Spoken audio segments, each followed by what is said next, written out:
Yo, what's up everybody? Welcome back to a new video. I hope everybody is having a phenomenal week. I don't know when I'm going to get this out, so I don't know what day of the week it's going to be.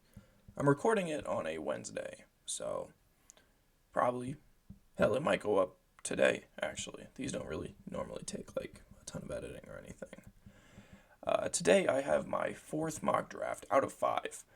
I'm going to make one more and release it basically on draft day, like the night before. So, and that'll be my final mock. I just made a quarterback rankings. I think that'll come out after this because I actually do have to do some stuff with that. I don't think I'm going to do any other positional rankings before my big 100 board, which is going to be a rush to get out, actually. It's going to be really tough to edit, so we'll see if I get that out. I'm not really sure. But today we have a mock draft. Unlike the last couple mock drafts, this one I want to focus on what I think is going to happen. Not what I think should happen, but what I think is going to happen. So I'm not going to be taking guys based on what I think of them, basically. Coming in at number 1. From what I can gather with the Jaguars, this first pick is either Aiden Hutchinson, Ekim, or this pick is Trevor Walker. From what I can really gather is that they're trying to decide between Trevon and Aiden Hutchinson for this first pick. I'm going to go Aiden Hutchinson. There are many reports saying that he is their pick because he is the safer option. So I think that's what I'm going to go with. Then I'm going to go Trevor Walker second to the Lions. Their current report, I think this could be Malik Willis. I think this could also be Kayvon.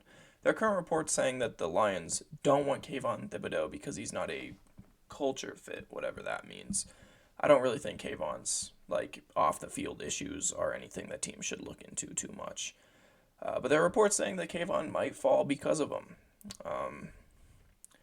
So I think Trevor Walker's second overall. There are also reports, which is really interesting, that quarterbacks, teams might look to pass on a quarterback this year. I've said it all along that I think teams should wait till next year because next year's class is a lot better. Right now, NFL execs are saying that there are up to 5 quarterbacks next year that should be top first-round guys. So a lot of teams, according to that, are passing on a quarterback this year so they can focus on next year, which is what I said should happen. So I think Trevor Walker's second overall makes sense. Third overall for the Texans. I've fought myself with this a little bit. This one's kind of hard. I think it could be Kayvon. I think it could be Jermaine Johnson. I think it could be Derek Stingley. It could be Sauce Gardner. It could even be Kyle Hamilton. I think it's Ekim, though. Teams really like Ekim. I'm not overly high on him, but if he projects as a guard, I think teams will value him a lot higher. Tackle with guard flexibility, basically. Teams really, really like Ekim. Probably the best run blocker in the entire draft, honestly. I think he's player 13 on my board. Teams like him. I think he won't escape the top 5, and I think this makes sense for him. Fourth overall, I think Kayvon could be in play. I think Jermaine Johnson could be in play. Kyle Hamilton could. You could see Evan Neal here. The Jets have tons of options. Personally, I think I'm going to go with Sauce Gardner at 4. I think Sauce is a lock to go in the top 10. I've gone back and forth on that Jets pick many times.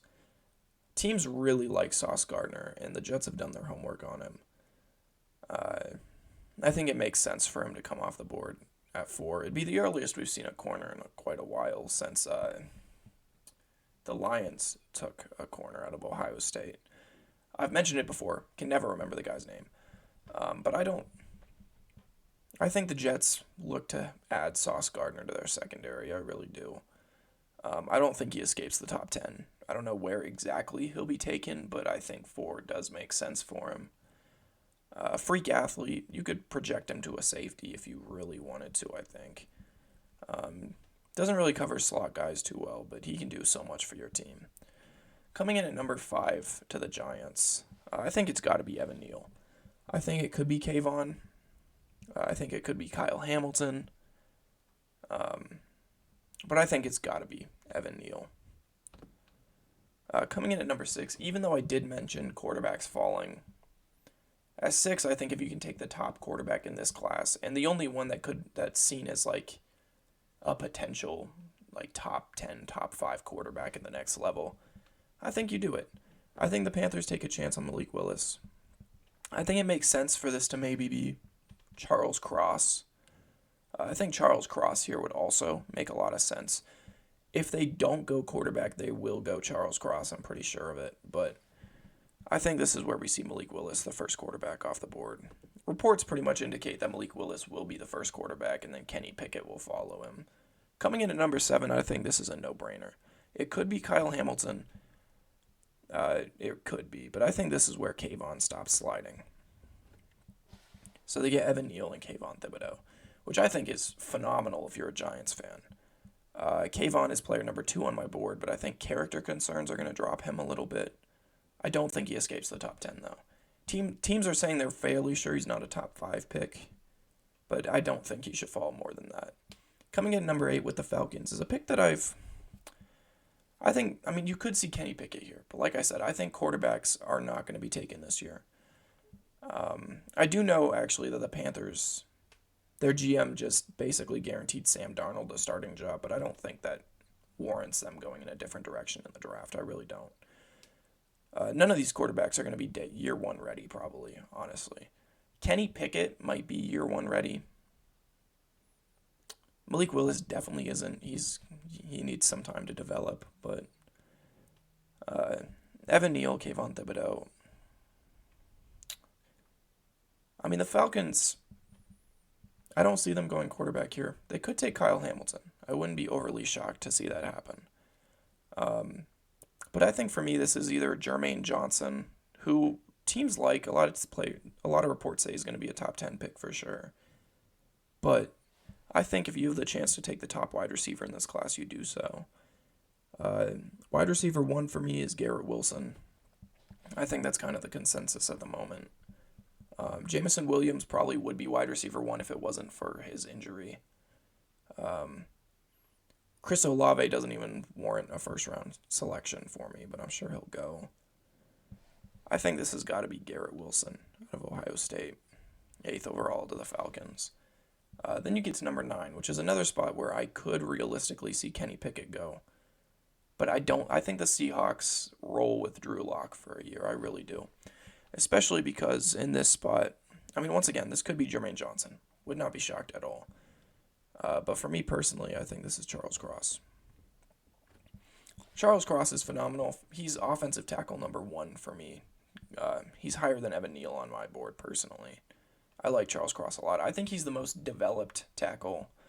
I think he's the most well-rounded tackle. He's good at run blocking, good at pass blocking. He does almost everything that you want.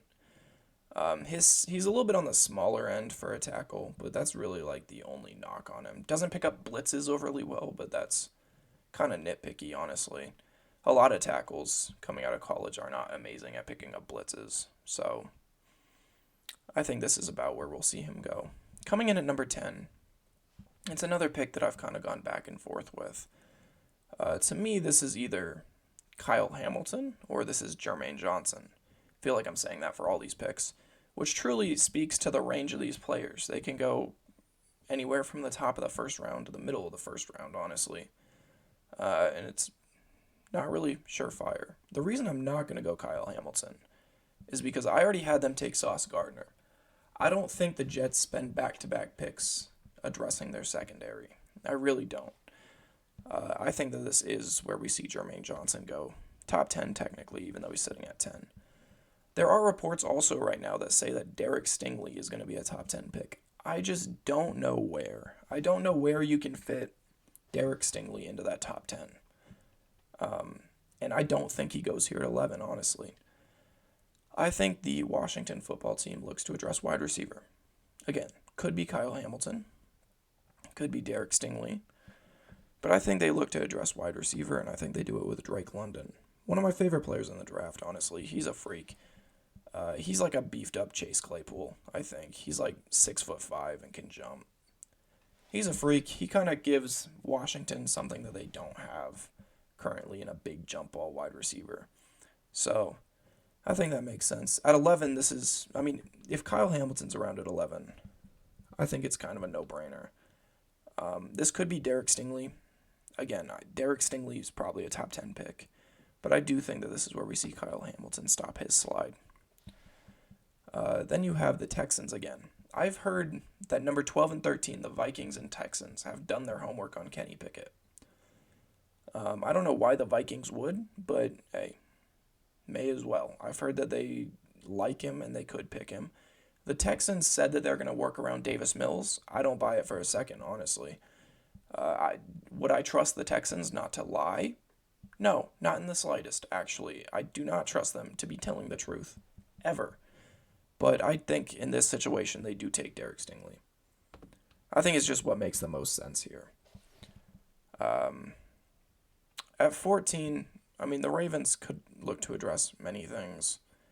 I don't think that you can warrant an interior D lineman in this spot. Really don't. There's not really an edge that makes sense unless you want to stretch for maybe, Arnold Abiki or maybe George Karlaftis.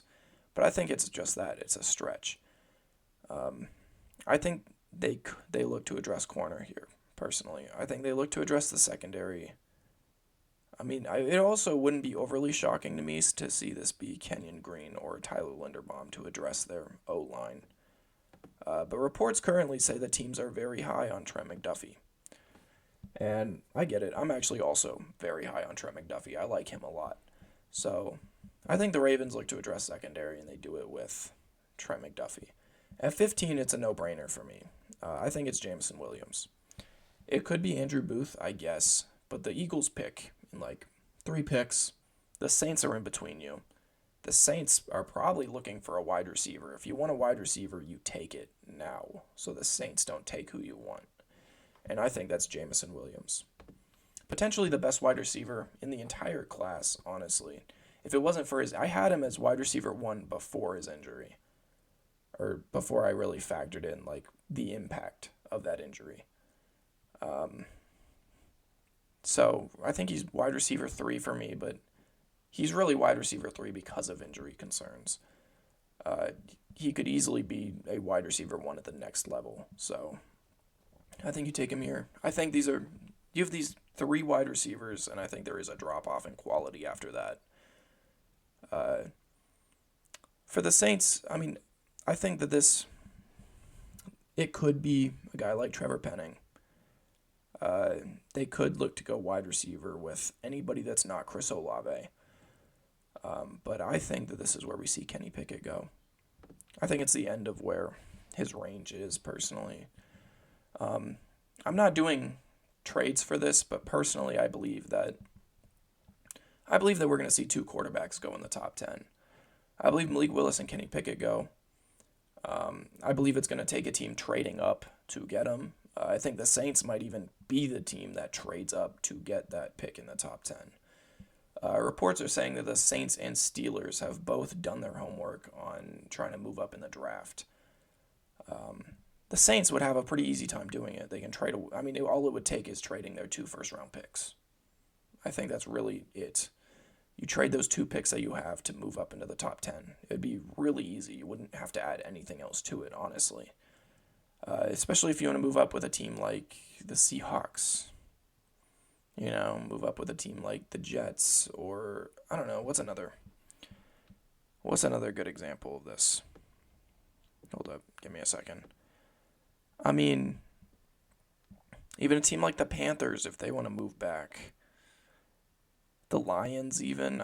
There's so many options here to move back. The Falcons might be willing to. I think Washington actually could be a really good spot to move up to. Seeing as they have other pressing needs. A lot of these teams could use 2 first-round draft picks. And it wouldn't take anything else. Chargers here, I don't think I've gone a different direction a single time. I think this is Trevor Penning. I was kind of low on Trevor Penning initially, but I've kind of come around to him. I think he's player 40 on my board or something.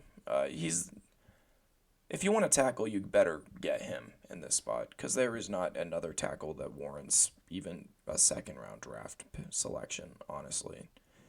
I like Bernard Ryman, but he's kind of worth like a late second-round pick. So if you want to tackle, you got to grab it here, and it's going to be Trevor Penning for the Chargers. Then you're back at the Eagles, who here I think this has got to be Andrew Booth. This got to be where Andrew Booth goes.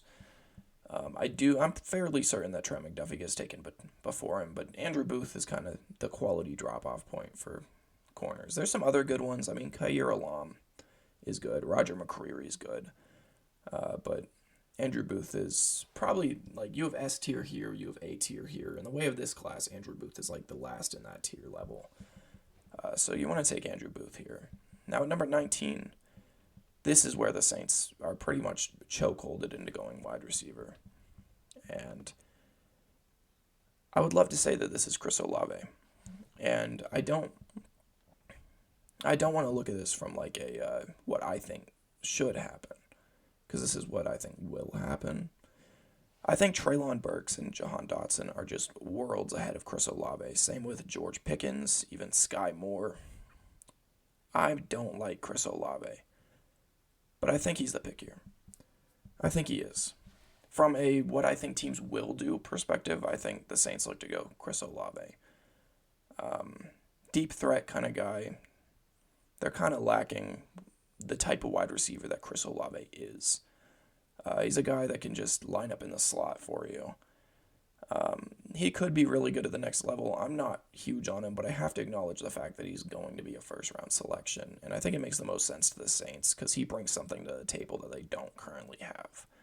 Plus, you get a weapon for Kenny Pickett. The Steelers. This is a pick that's had me going back and forth. I think they could look for a guy like Matt Corral. They could look for Desmond Ridder. I'm not high on Desmond Ridder at all. I'd be very upset if they did that. This could even be Sam Howell. I've seen a lot of people saying that he's going to be a first-round selection. I just don't think any of it is. I don't think it's a quarterback here. This could be a guy like Roger McCreary or Kaiir Elam. This could also be where we see Kenyon Green or Tyler Linderbaum. More likely Kenyon Green. But I don't think that they do that. I think that they address safety here. As it currently stands a week out from the draft, they don't really have a second safety behind Minka. There are two safeties left on the board that I have first-round grades on, in Daxton Hill and Lewis Seen. I like Lewis Seen a little bit more, but I think teams like Daxton Hill more. I think they bring on Daxton Hill to be the second pairing behind Minka. They do have interest in the free agent market with Tyrann Mathieu, but it's a race that they're going to lose. They're not going to get Tyrann Mathieu. There's so many other teams that are willing to pay more that I just don't see it happening for the Steelers. They do have an offer for Terrell Edmonds after that, but again, who knows? Currently, they don't have a safety. If by the time the draft comes around they do, obviously this pick will change, but who really knows? Now, coming in for the Patriots, this is another pick where I could see Jahan Dotson or Treylon Burks. I don't think it is, though. To me, this is either Kenyon Green or this is Devin Lloyd. The Patriots are in an odd situation, though, where a lot of their players are getting older. They've also been trading away players pretty consistently. I mean, what do you look to do? I think that they take Devin Lloyd. I think he's slightly better than Kenyon Green, and he's at a position of more value at linebacker. He is player number 4 on my board, I believe. I love Devin Lloyd a lot. I think he's phenomenal. Other than those edge rushers, I think he's the best defensive player in the entire class. I have him rated above Kyle Hamilton. So very, very high on Devin Lloyd. Can't go wrong with him or Kenyon Green. Kenyon Green, I think, is player number 5 on my board. So can't really go wrong either way. I just think the Patriots' defense could look to be improved more than the offense. Mac Jones succeeded for a reason. He had the weapons and tools around him, and I think the issue for the Patriots mainly was the other side of the ball. And I think Devin Lloyd looks to address a good amount of those issues. So, at 22, I think the Packers have to go wide receiver. I can't really justify anything else, really. And luckily, you have a choice between Treylon Burks and Jahan Dotson. I'm going to go Jahan Dotson, even though I do think that Treylon Burks is slightly better. I just think NFL teams value Jahan Dotson a little higher. 23, I think the Cardinals are chokeholded into going corner. I think the need at corner for them is just too bad to pass up. And I think it's going to be Kaiir Elam. Kaiir Elam is one of my favorite players in the class. I really like Kaiir Elam. I've done my homework on him now. He was one of the two players last time that I hadn't. I hadn't done my homework on Kaiir Elam or Andrew Booth. And since I've done my homework on both of them, I like Kaiir Elam if he can stay healthy. He's a little bit undersized. But when healthy, Kaiir Elam is a difference maker. Kind of the same thing with Derek Stingley. They could potentially be very, very good at the next level. And I think the Cardinals have to go corner here. Roger McCreary is really the only other guy that I see as an option. Now, if you're the Cowboys, this could be Lewis Cine, I think, very realistically. This could even be Treylon Burks, I believe. I even think there's a very solid chance that this is Kenyon Green. It's not the biggest position in need, but it's the best player on the board, and you can never have too many linemen. Plus, he'd be a day one upgrade. I mean, you could look to go with a guy like, I think Arnold Abiki is in play at 24. I think George Karlaftis is in play at 24. They could even surprise everybody and go David Ajabo, and I would not be shocked in the slightest. For me, though, I think that I'm going to go Kenyon Green. I've gone back and forth on it multiple times. Kenyon Green is a lot better than the 24th pick. Guards aren't really the most valuable position in history. He should be gone by then. I don't think it's the biggest position in need for the Cowboys, but he is by far the best player left on the board. And I think he's a day one upgrade at the guard position. Honestly, Kenyon Green doesn't really have like massive holes in his game either. I mean, some people are a little worried about his strength, but I think he's phenomenal. So I think the Cowboys are getting an absolute steal here, even if it might not be the biggest position in need. The Cowboys are in a spot where they don't really have glaring holes, even though they fall short year after year. Their team is consistently like pretty well built. The Bills. Now the Bills at 25, you could look corner. It's a huge need for them. Roger McCreary is very good. They could look to go wide receiver, which honestly is not a bad idea. It wouldn't surprise me to see a guy like Kenneth Walker come off the board right here either. I mean, it'd be a little surprising, but we've seen it happen before. I don't think Tyler Linderbaum as a center's in play. Zion Johnson could be in play. I mean, we could see them go with Jordan Davis here, maybe. I think I'm going to make it Treylon Burks, though. Best player available at a position that you need, basically. And I think Treylon Burks fills a hole left by Cole Beasley leaving. So, I think that makes sense. Probably, plus, like I was saying earlier, he's probably the last wide receiver in that tier. I think there's a quality drop-off between him and the next wide receiver taken. 26, if you're the Titans. I don't like the rest of these guys as first-round guys, except maybe George Pickens. Which, I mean, I think the Titans could realistically still go that way. I wouldn't mind this being Nakobe Dean. I'm high on Nakobe Dean. I enjoy him. I mean, I think personally, the Titans pick here is actually one of the tougher picks. It could be George Pickens. It could be. I'm going to actually give them Nakobe Dean. I don't think it's the biggest need for them, but it might be the best player left on the board. So Nakobe Dean to the Titans. they could go numerous ways with that. They could trade down if they want. I don't really know who'd want to move up, though. Maybe a team that wants a wide receiver. I don't know, maybe the Lions, if they want to jump the Chiefs. I don't know if you guys can hear that, but my cat is scratching at the door. One sec. Let me let my cat in.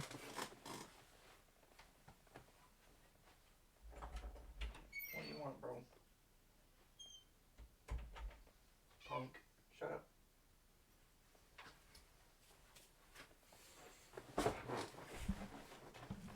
Sorry about that. My cat wanted in. The Buccaneers are in a very interesting spot here.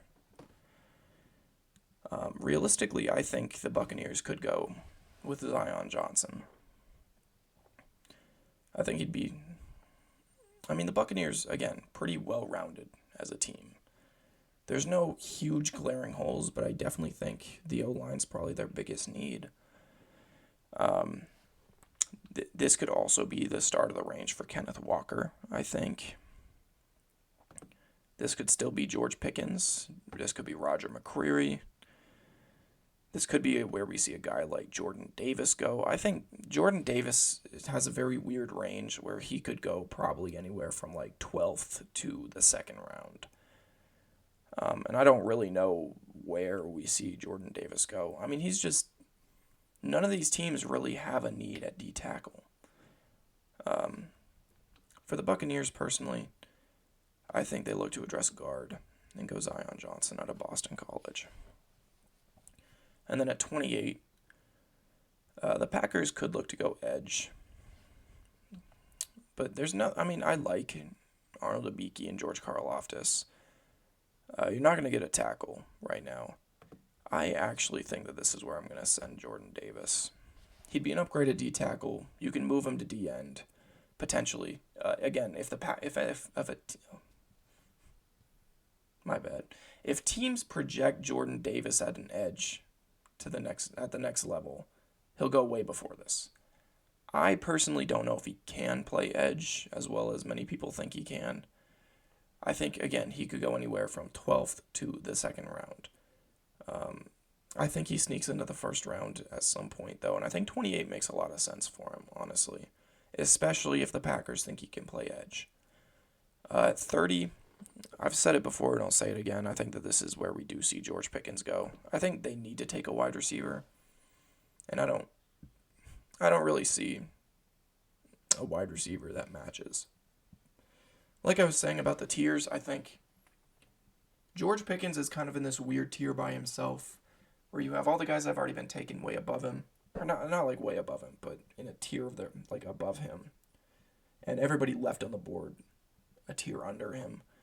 He's kind of by himself in the way of talent. Like everybody that's gone before him is pretty clearly better than him, but everybody that's still on the board is pretty clearly worse than him. He's in a pretty interesting place, except maybe Sky Moore. David Bell's pretty cool. I like Alec Pierce a lot. I don't know. Christian Watson is a guy that a lot of people like. Coming in with the second pick, though, I do think that this is where we see another edge finally come off the board. And I think that it's Arnold Ebike. I take that back. I'm going to give him George Karlaftis. I like Arnold Ebike more. But like I said, this is what I think teams will do. I still think Arnold Ebike is probably what happens. I think NFL execs are probably higher on Arnold Ebike than George Karlaftis. The big thing with George Karlaftis is his arm length, which you wouldn't think, like, to those that don't know the D-end position, might think that arm length is kind of a nitpicky thing, but it really isn't. Like, it means a lot at the next level. That's kind of the big knock on George Karlaftis, and Arnold Ebike doesn't have that question mark. So I think there's a very realistic situation where George Karlaftis falls entirely out of the first round.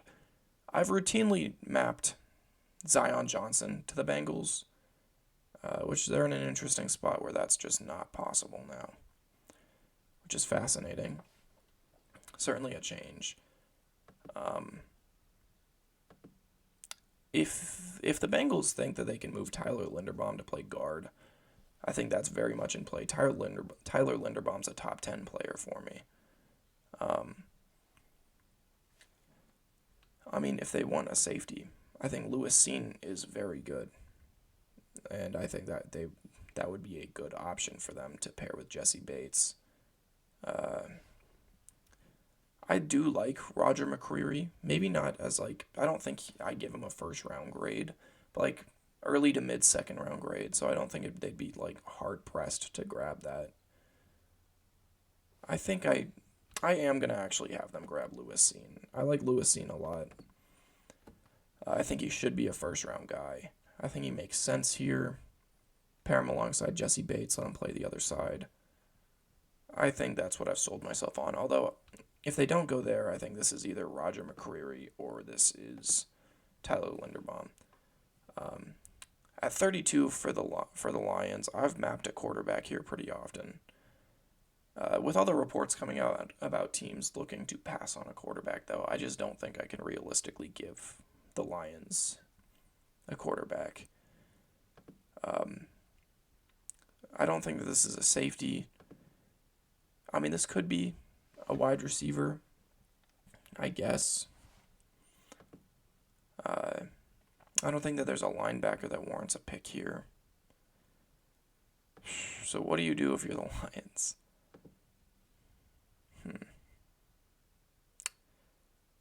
Yeah, you know how I just said I wasn't going to send a quarterback here? I think that's probably what I do, honestly. I think I do go QB. Just because, I mean, everything that this team is looking to add just isn't around at the moment. Yeah, at all. I mean, they have a lot of needs. I think if Lewis Cine's on the board, that should be what they do, but Lewis Cine isn't around. I'm going to give them Jaquan Brisker, actually. Back-to-back safeties at the back. Jaquan Brisker's fine. He's not the most technically sound safety in the world. I think I have him 40th on my board. And it's a position of need for them. I do think that Lewis Cine and, like I've been saying about the tiers, Lewis Cine and Daxton Hill, I mean, obviously, Kyle Hamilton's above all of them, but Lewis Cine and Daxton Hill are kind of in a league of their own, and then Jaquan Brisker would be under them. Probably with Jalen Pitre, but I would not be surprised to see them go safety here. It would be kind of odd to see 4 safeties go in the first round. That's kind of weird. Safety's not usually a position seen that high. It wouldn't surprise me to see the Lions go QB. It's just, who would they take? I like Matt Corral. I think Matt Corral is a good, he's pretty clearly QB3 for me. But I don't really see him sliding into the first round. Maybe it's Sam Howell, and you project his upside. It could be Desmond Ridder. I don't think it should be. I do not like Desmond Ridder as a prospect. But I think Jaquan Brisker deserves to be a first-round pick. So that's that. Like I said, this is basically what I think teams will do, not what they should do. I mean, there's some things here, I think Jordan Davis is a guy that could go way sooner than 28. I think Nakobe Dean is a guy that could fall out of the first round, potentially. You could probably interchange George Karlaftis and Arnold Abiki. Obviously, in this top 10 player on my board, Tyler Linderbaum falls completely out of the first round just because of the positional value of a center. So that sucks. What else is kind of interesting? The amount of wide receivers taken. Kenyon Green could be interchangeable with so many different pieces. The order of all these wide receivers will undoubtedly be wrong.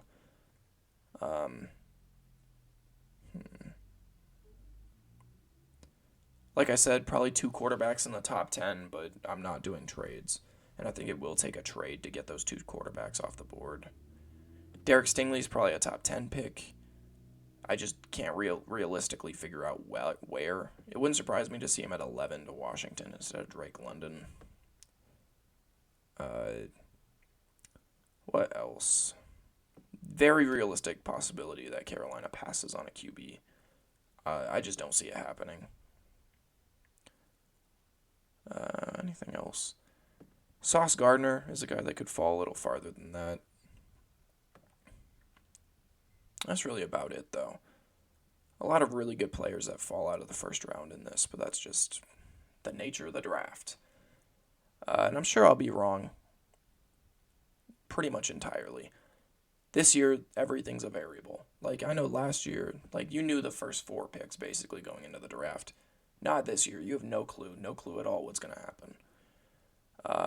My prediction is that the Saints probably jump into the top 10 somewhere.